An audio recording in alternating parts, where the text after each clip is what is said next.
YCP జెండా కానీ ఏది గమనం చేస్తారు. ఈరోజు ప్రజలు మీ పైన అసహించకుండా సిగ్గు లేకుండా ఈరోజు ఏదో టీడీపీ చంద్రబాబు నాయుడు ఎప్పుడు టీడీపీ కార్యకర్తలకి నాయకులకి దాడిని ఎప్పుడు చెప్పలేదు.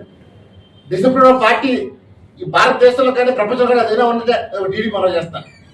నాడు ఎన్టీఆర్ పెట్టినప్పుడు పార్టీ తెలుగు జాగం పెట్టిన పార్టీ, ఆ పార్టీ మూర్త బలం ఎవరు ఏం పేరు మనం చేస్తాను. ఏదో టీడీపీ పార్టీ అయిపోయింది అనుకున్నారు.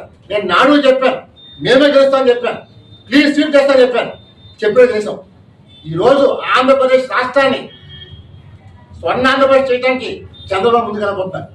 రేపు ఆయన ప్రమాణ స్వీకారం చేసిన తర్వాత ఎవరైనా సరే దాడులు చేస్తే తక్షణం వాళ్ళు రాష్ట్ర బహిష్కరించే డిమాండ్ చేస్తాను.